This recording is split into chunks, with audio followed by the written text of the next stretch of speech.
Thanks for joining us for History Incognito.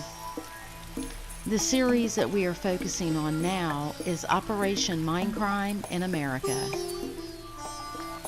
In the year 2019, we have become very aware of the truth that has been taking place in America since World War II, or in the modern era, with the beginning being Operation Paperclip. You know that secret little operation our government participated in to bring Nazi scientists into America to continue the experiments they started in Nazi Germany during World War II. There were many scientific experiments the Nazis were involved in. However, for now, I'm just going to focus on the people who inflicted mind control experiments against the American people without their knowledge or consent. First, just a little background info on what exactly Operation Paperclip was.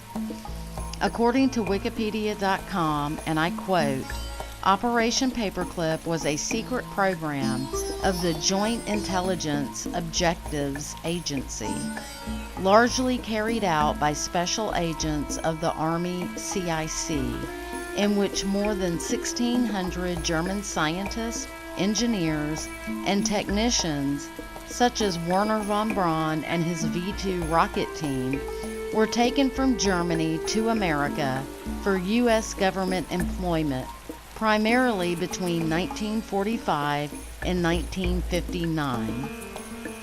Many were former members and some were former leaders of the Nazi Party. The primary purpose for Operation Paperclip was U.S. military advantage in the Soviet-American Cold War and the space race. The Soviet Union was more aggressive in forcibly recruiting more than 2,200 German specialists, a total of more than 6,000 people, including family members, with Operation Osovakin during one night on October 22, 1946. Operation Paperclip was the American recruitment of these Nazi scientists. Of course, I would go on to elaborate that not only was the primary purpose of Operation Paperclip to give the U.S. military the advantage, but also to covertly use mind control techniques on the masses of unsuspecting Americans, just like the Nazis used against the Jewish people during the Holocaust. At least that's what our intelligence agencies decided they wanted in exchange for freedom with these Nazi war criminals.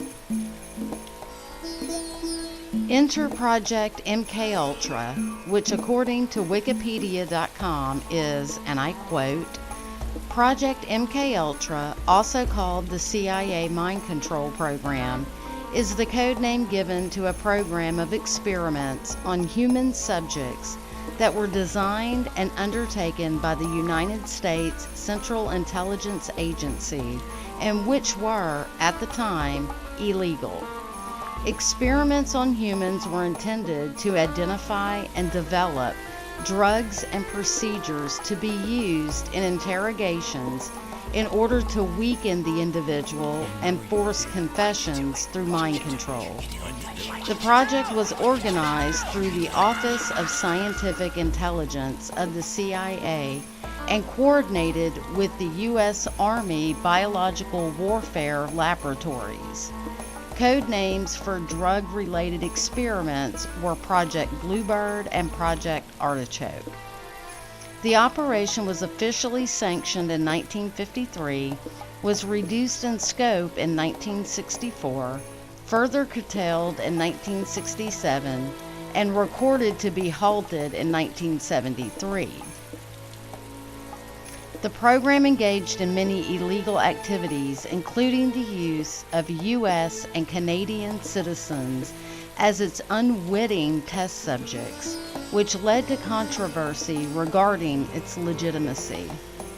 MKUltra used numerous methods to manipulate people's mental states and alter brain functions, including the administration of drugs, especially LSD, and other chemicals, hypnosis, sensory deprivation, isolation, verbal and sexual abuse, and other forms of torture. The scope of Project MKUltra was broad, with research undertaken at 80 institutions, including colleges and universities, hospitals, prisons, and pharmaceutical companies. The CIA operated these institutions using front organizations, although sometimes top officials at these institutions were aware of the CIA's involvement. Project MKUltra was first brought to public attention in 1975 by the Church Committee of the United States Congress and Gerald Ford's United States President's Commission on CIA Activities within the United States. Investigative efforts were hampered by CIA Director Richard Helms, who ordered that all MKUltra files be destroyed in 1973. The Church Committee and Rockefeller Commission investigations relied on the sworn testimony of the direct participants and on the relatively small number of documents that survived Helms' destruction. In 1977, a Freedom of Information Act request uncovered a cache of 20,000 documents relating to Project MKUltra, which led to a Senate hearing later that year. Some surviving information regarding MKUltra was declassified in July 2001. In December 2018, declassified documents included a letter to an unidentified doctor discussing work on 6 dogs made to run, turn, and stop via remote control and brain implants. Close quote. In my opinion, the Church Committee brought this mind control operation to public awareness in 1975 through 1977, however, falling short of actually investigating the crimes committed against the American people without their consent.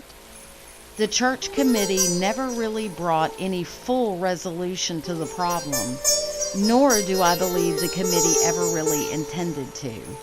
It appears that the purpose of this committee was to only partially disclose what our intelligence agencies were involved in, while recording the response of the masses to being subjected to mind control without consent. They also failed to bring any criminal proceedings against Richard Helms for destroying the files that prove the crimes against humanity that our intelligence agencies were involved in, which always leads to the question, why? To get a more in-depth analysis of exactly what I'm talking about here with our intelligence agencies and the people involved in the mind control on Americans, I suggest you watch The Minds of Men by TruthStream Media. Aaron and Melissa Dykes do a fantastic job of explaining in great detail the topic of MKUltra and the intelligence agencies and people involved. So great is their work, I would like to refer everyone there as opposed to me going over what they have already covered.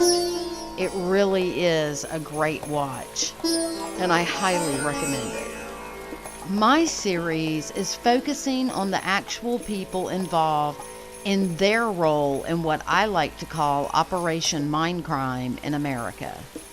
This operation is very extensive and goes back several decades. It's important to narrow down the topic because of the vast amount of information regarding mind control.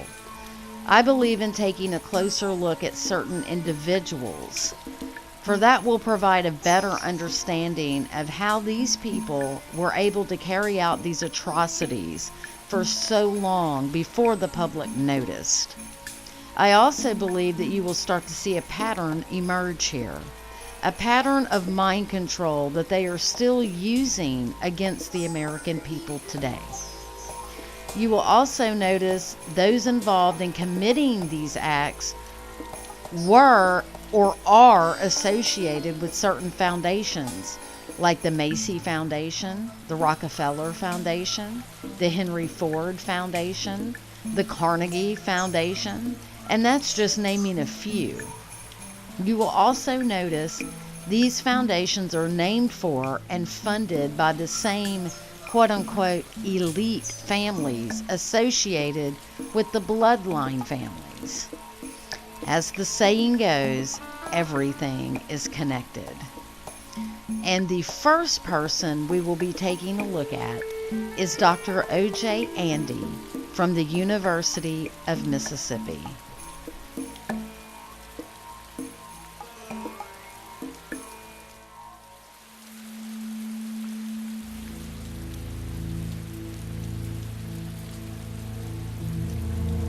I remember how it started. I can't remember yesterday. I just